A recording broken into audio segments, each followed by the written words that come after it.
بسم الله الرحمن الرحيم. مدحوينها جمهورية الصوماليلاند xubnaha golaha wasiirada ganacsatada marti sharafta kale ee faraha badan leh joogta xubnaha diblomaasiyiinta hay'adaha moogtahay mucaawinada dalka siiya aad iyo aad baad mahadsantiin. madaxweyne shirkan maanta aan u fadhino wuxuu ka farcamay dhibaatooyinka dhaqaale ee waddanka ka taagan kuwa gudaha ka kacay iyo kuwa moogtahay dibadda inaga saameeyeyba.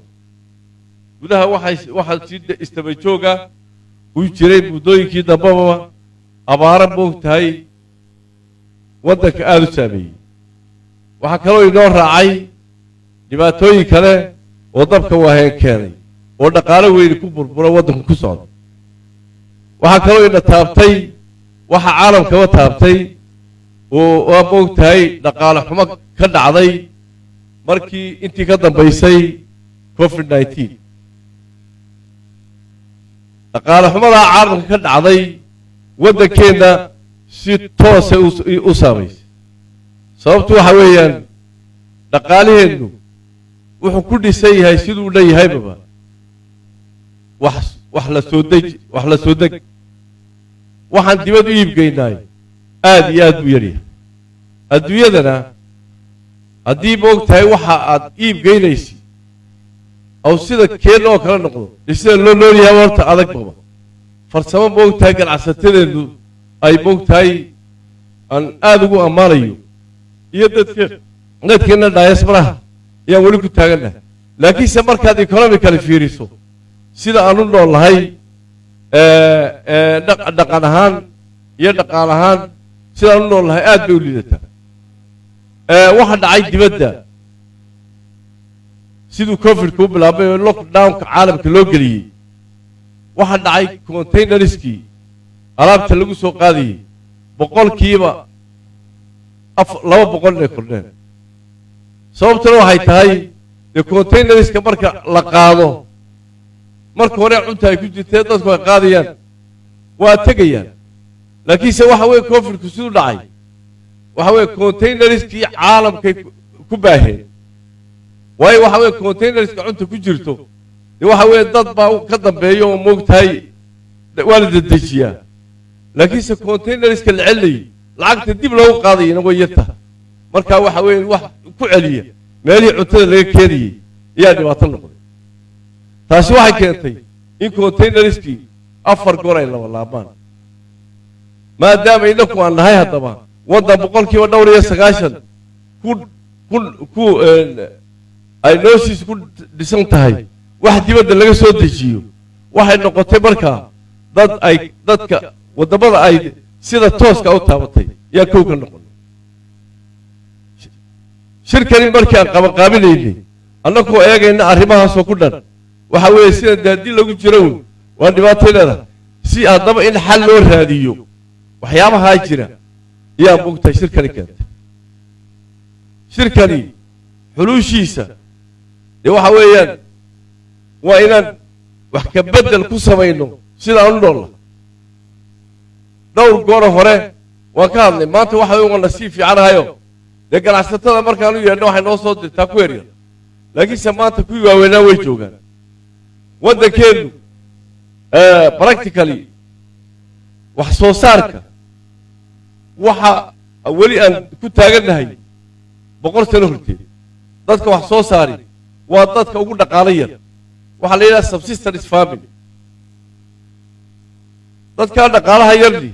dee waqtigan iminka la joogo cuntada dadka gaadhaysa ma soo saaro. waayo waxaa dhacay iminka urbanization dadkii boqolkiiba moogtahay nambarka ugu badani magaaluu ku nool yahay maanta. waayadii hore xoolahaa iyo moogtahay geelaa lamaaliyaa lagu noolaa. maanta waxa weeyaan magaalaa lasoo wada galay. baahidii wax aad bay u fara badantay wax soo saarkiina aad buu u yaraa.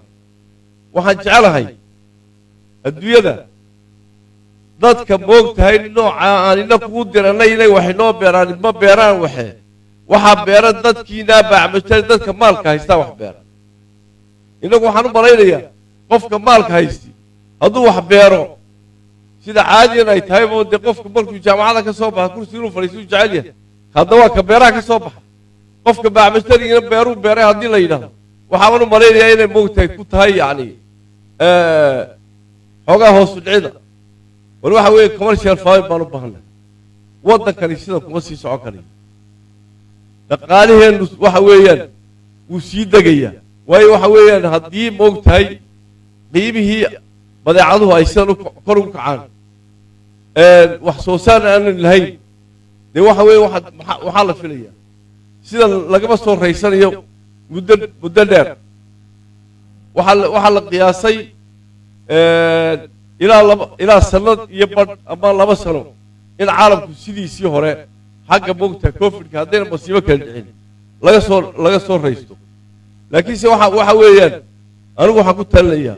oon ku celcelinayaa ummad aan wax la soo bixin marka adduunyada crisis ka dhaco waxa weeyaan halis bay ku jirtaa waddamada ay agteena Kenya iyo Ethiopia iyo haddaad fiiriso waxay leeyihiin substitute waxay cunaan inagu waxa weeyaan nolosheenni waxa ku dhisan tahay bariis iyo baasto xitaa dhaqan ahaan waxaan la yaabanahay beerahani la beero moogta xoogaa waan arkaa moogta gebel iyo agteeda markaan marayo waxaa lagu gooyaa maca hadhuurka xoolaha la siiyaa dadkii maxay isticmaalaan cunto xoolaad bay noqotay tii aad u soo korray marka waxaan jeclaan lahaa dadka nafaatiisu dhaqankeennii loo noqdo waxaad moodaa moogtahay baadiyaha markaad eegtay iyo magaaladii baaba dadka moogtahay qaarkii ay moogtahay cuntadii moogtahay basic ahayd ay ku nool yihiin baadiyaheennii waxa weeyaan bariis iyo baastu noqo marka wacyigelin aan u baahannahay waxaan u baahannahay waxaan la soo baxno inaan isticmaalno haddii aan isticmaali weyno waxa weeye dhibaatadu anigu sidaan u arkayo waa bliig waxaa kaloon soo jeedin lahaa waad ogtihiin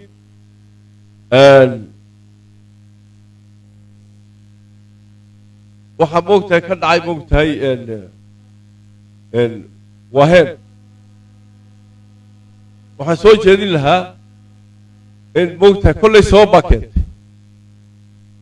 in la digtoonaado oo la iska ilaaliyo waxyaabaha dhibaatooyinka noocaas oo kale ay noo keenayo sababtii keentay allah garanaya maanta way malhiin moogtahay monitoring system sidaa waaweyn laakiinse waxa fiican in moogtahay la ilaaliyo oo moogtahay hantida la ilaaliyo waxaa jira moogtahay safety inagu Soomaali ahaan guud ahaan baqma wax qiimo leh uma haysano